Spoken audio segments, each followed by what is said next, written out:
Olá, boa tarde. Vamos iniciar mais uma aula de artes. Nosso novo conteúdo está na página 44 do livro de artes. Então, o que é a arte moderna? Em oposição às formas clássicas, a arte moderna surgiu no final do século XIX em forma de pintura e escultura. O objetivo dessa nova arte era romper com os padrões antigos, e os artistas modernos buscavam constantemente novas formas de expressão, e para isto eles utilizavam recursos como cores vivas, figuras deformadas, cubos e cenas sem lógica. Vocês podem observar aqui esse quadro com cores vivas, cores fortes. Foi uma das características dessa nova arte. Agora aqui no Brasil, o modernismo brasileiro, que surgiu graças à influência da Europa, foi um amplo movimento cultural que repercutiu fortemente sobre a cena artística e a sociedade brasileira na primeira metade do século XX, sobretudo no campo da literatura e das artes plásticas. E no início do século XX, os artistas acadêmicos eram os mais conhecidos na sociedade brasileira. Enquanto na Europa efervescia a modernidade, no Brasil ainda se voltava para uma arte figurativa e sem relação com a identidade nacional. Aqui esse autor foi um caminho, ele abriu um caminho para a arte moderna aqui no Brasil, que é o Lázaro Segall. Ele foi um pintor, escultor judeu, nascido no território na atual Lituânia. Vocês vão ver mais adiante um vídeo sobre a biografia desse autor aqui, que é o Lázaro Segall. Seus temas mais significativos eram a representação pictórica do sofrimento humano, a guerra e a perseguição.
Falando nisso, o que vocês mais gostaram lá no museu, hein? Quer saber?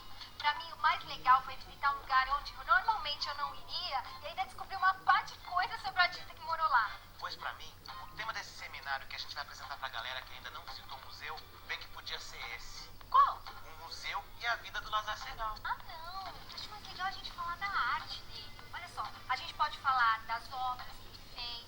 Se a viagem do seminário vai ser essa, que tal a gente escolher uma obra específica e preparar a galera porque eles vão ver lá no museu? Eu continuo achando que é muito mais legal fazer o seminário em cima da vida do Lázaro Segall. Vamos dar uma olhada que tem no site aí?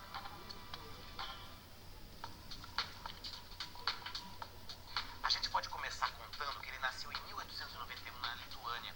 Em seguida a gente explica que nessa época o país ainda era dominado pelo Império Russo e que ele foi o sexto de uma família de 8 irmãos. Diz também que aos 16 anos ele deixou a Lituânia e foi para a Alemanha e continuou seus estudos de desenho artístico. Você sabia que ele tinha vindo pro Brasil antes de se mudar pra cá? Tá aqui, ó. Em 1913, visita o Brasil pela primeira vez, onde faz exposições e conhece pessoas que no futuro fariam parte da história do modernismo brasileiro. Ai, é mesmo. Lembra quando a gente estudou a Semana de Arte Moderna de 22? Tudo bem, mas só 10 anos depois ele migrou definitivamente para o Brasil. Nessa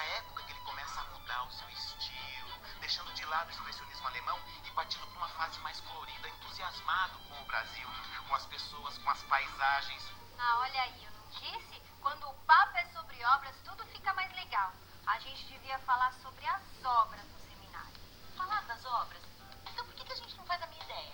Pega uma obra e fala sobre ela. Mas por que a gente vai falar de uma obra só se a gente pode falar de todas? Aliás, falar e mostrar. Pega no site. Tem uma página inteirinha falando das obras dele, ó. E falando nas obras, a gente também pode falar nas técnicas que ele usava. Pintura a óleo, gravuras, xilogravuras, aquarelas, esculturas, desenhos. E ele fazia tudo isso naquele ateliê que hoje é usado para os cursos, não é? É. Viu como o melhor tema para o seminário é a vida do Lázaro Segall e o museu? A gente falou e voltou ao museu e é o que ele oferece hoje em dia. Ei, pessoal, vocês lembram que a gente começou a visita por aqui, ó?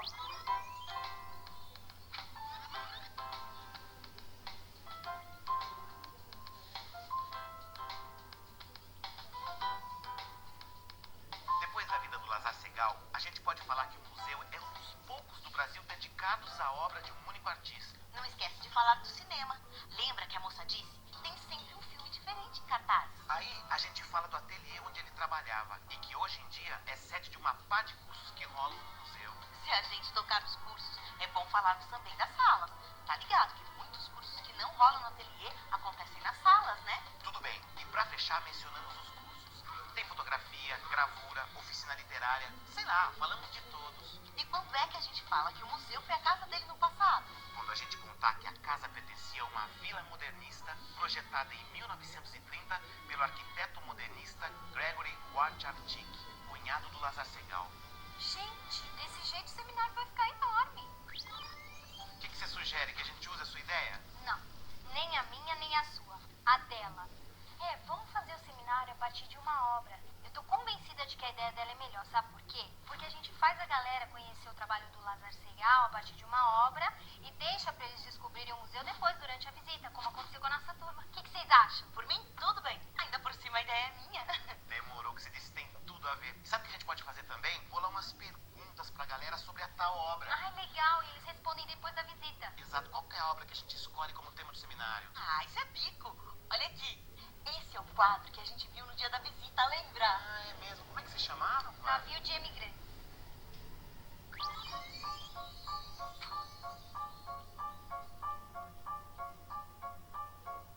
Aqui diz que ele pintou esse quadro entre 1939 e 1940. Tem tudo a ver. Era o começo da Segunda Guerra e o quadro fala das lembranças de Lázaro Segall como imigrante e também da saída dos europeus do continente durante a Segunda Guerra Mundial. Vocês se lembram dos estudos que ele fazia antes de começar a pintar o quadro? Olha aí.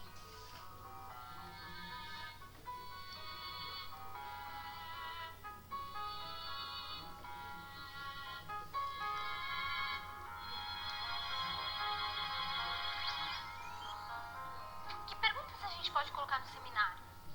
Sei lá. O que vem à cabeça quando a gente olha esse quadro? Vão falando que eu vou anotando. Por exemplo, quem são essas pessoas? De onde elas vêm? O que elas estão fazendo nesse lugar?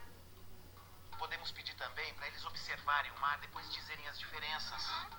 Que diferenças? Entre o navio e o mar, de repente. A gente pode perguntar também como são as pinceladas que definem o mar. Ai, peraí que eu vou anotar. Podemos perguntar como eles acham que o artista passa a ideia de movimento do mar, do balanço do navio. Qual a sensação que tem quando observam essa pintura? Para terminar, é melhor a gente dizer que eles vão ter a oportunidade de ver o quadro original lá no Museu Lázaro Segall. Boa! E ponto final. E agora? O seminário tá pronto, hora do intervalo. Depois é só apresentar. Você não vem? Não, pode ir. Depois eu encontro com vocês. Você vai ficar fazendo o quê? Planejando. O seminário já tá pronto, chega. É o seminário que eu vou ficar planejando. É o que então? O próximo museu que a gente vai visitar. E dessa vez por conta própria. Legal! Olha só esse aqui. Olha, bacana.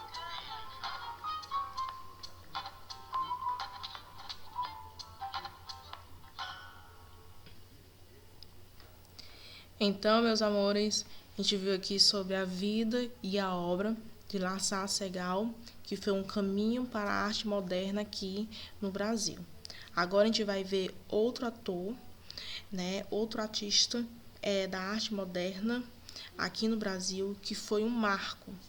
foi de grande importância para essa nova arte, que é a arte moderna. Deixa eu passar aqui para vocês. A gente vai falar aqui sobre Anita Malfatti. Anita Catalina Malfatti foi uma pintora, desenhista, gravadora, ilustradora e professora italo-brasileira. Anita foi um marco para o modernismo no Brasil, com suas cores fortes, linhas curvas e figuras deformes em suas obras.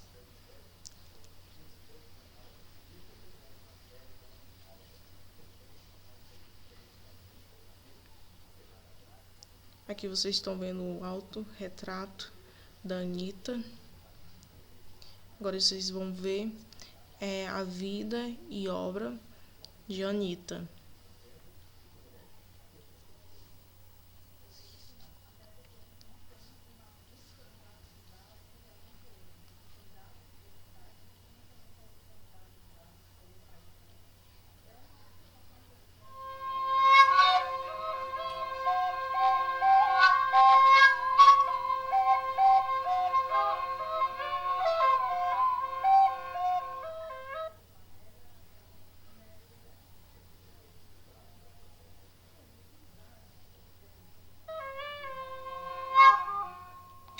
Pessoal, beleza? Aqui quem fala é o Zé, tudo bem com vocês? E hoje é dia de falar de mais uma artista da nossa extensa lista. Hoje vamos falar de uma das responsáveis pelo movimento modernista no Brasil, além de ter importado, por assim dizer, algumas tendências europeias artísticas para cá, o que foi fundamental para o desenvolvimento da arte no Brasil dos anos 20. Hoje vamos falar de Anita Malfatti, então segure minha mão e vem comigo. Anita Malfatti nasceu no dia 2 de dezembro de 1889 em São Paulo. Malfatti nasceu com uma atrofia congênita no seu braço direito, tendo de aprender a pintar e a realizar as demais tarefas com o esquerdo. Para isso, teve auxílio de uma governanta da sua família. Seus pais eram estrangeiros, sendo o pai Samuel Malfatti, engenheiro italiano, e sua mãe Betty Krug, pintora e professora americana com raízes alemãs. Ela estudou no Colégio de Freira São José e no Mackenzie College, onde se formou professora aos 19. Após o falecimento do seu pai, sua mãe passa a dar aulas de pintura e línguas para suster a família. Nesta época, Anita tinha 13 anos e tenta se suicidar no trilho de um trem, mas o furdunço anunciado pelo mesmo a faz alucinar cores e movimentos, despertando nela um desejo de continuar vivendo para pintar. Viajou para a Alemanha em 1910 com a ajuda de parentes, teve aulas no ateliê do pintor Fritz Burger e depois foi para a Academia Real de Belas Artes em Berlim. Lá, ela começa a estudar o expressionismo. Em 1914, voltou para o Brasil para realizar uma exposição na Casa Mapim, onde apresentou seus estudos sobre o expressionismo, com o intento de conseguir uma bolsa para viajar. Porém, com o estouro da Primeira Guerra Mundial, teve seus planos frustrados. Em seguida, seu tio voltou a financiar seus estudos e ela viaja aos Estados Unidos de 1915 a 16, estudando na Art Students Legal, sendo guiada por Homer Boss e na Independent School of Art. Com Boss, teve mais liberdade criativa, podendo pintar no seu estilo. Em 1917, Anita retorna a São Paulo e realiza a exposição que irá mudar o rumo da sua vida artística. Em 20 de dezembro, apresentou 53 obras na exposição de pintura moderna, recebendo duras críticas da população local e principalmente do escritor e crítico Monteiro Lobato. No artigo Paranoia ou Mistificação, ele desce a lenha sobre Malfatti. No entanto, após desanimá-la, a crítica faz querer mais e mais continuar, trazendo mais tarde a Semana de Arte Moderna. Eu deixarei um link com a crítica para ser lida. Na minha opinião, nela era presente um nacionalismo exagerado e uma proteção à arte brasileira, por assim dizer, repudiando as importações artísticas que muito tinham a contribuir e enriquecer os artistas brasileiros. A exposição de Anita causou um grande baque no padrão de arte da época, até porque era quase algo inédito, por isso foi interpretado com maus olhos. Após a crítica, muitos compradores devolveram os quadros e ela fica reclusa em sua casa por um ano sem pintar. Mas após esse período de zombeteira, seus amigos, como Oswald e Mário de Andrade, a defenderam. Após a semana de 22, ela consegue a bolsa de assistência aos artistas e viaja a Paris por 5 anos, em 1923. Lá ela produziu e estudou bastante, realizando em seguida exposições em Paris, Berlim e Nova York. Em 1928, retorna ao Brasil e passa a lecionar na Universidade Mackenzie, até 1933. Em 1942, foi nomeada presidente do Sindicato dos Artistas Plásticos de São Paulo, e após a morte da sua mãe, Anitta fica em sua chácara em Diadema, até o dia da sua morte, em 1964. Anitta Malfatti foi uma artista que pode ser encarada de muitas formas, como um exemplo de superação por ser deficiente física por causa do seu braço atrofiado, como exemplo de destaque feminino entre os artistas, junto com Tarsila Amaral, sua amiga íntima, em uma época em que as mulheres não tinham muita representação ou espaço, principalmente falando no campo das artes. E também pode ser encarada como a responsável por viabilizar a arte moderna no Brasil. No final, Malfatti se enclausurou mais uma vez em seu sítio, deixando ao mundo uma coleção de incríveis peças como A Boba, Uma Rua, As Margaridas de Mário, A Estudante Russa, O Homem das Sete Cores, No Cubista, O Homem Amarelo, A Mulher de Cabelo Verde, Burrinho Correndo, O Farol, Ventania, A Onda e Porto de Mônaco. Bem, pessoal, é isso. Para quem ficou interessado em saber mais sobre a Malfatti, fontes na descrição do vídeo. Gostaria de pedir desculpas pelo atraso de 2 semanas. Então, meninos, esse daqui foi um vídeo sobre a vida e obra de Anitta Malfatti.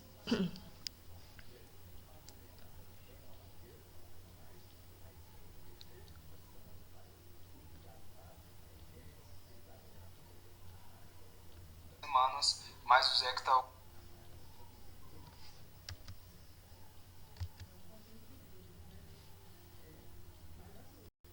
Agora a gente vai fazer a nossa atividade, né? Vocês vão precisar dos materiais lápis de cor e papel em branco. O que vocês vão fazer? Vocês vão escolher uma cor para representar um sentimento que você admira. Vocês podem escolher amor, felicidade ou paz.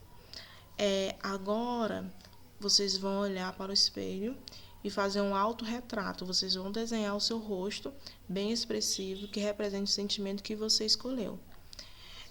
Se você escolheu amor, você vai expressar uma cara de carinho, de amor, e você vai desenhar.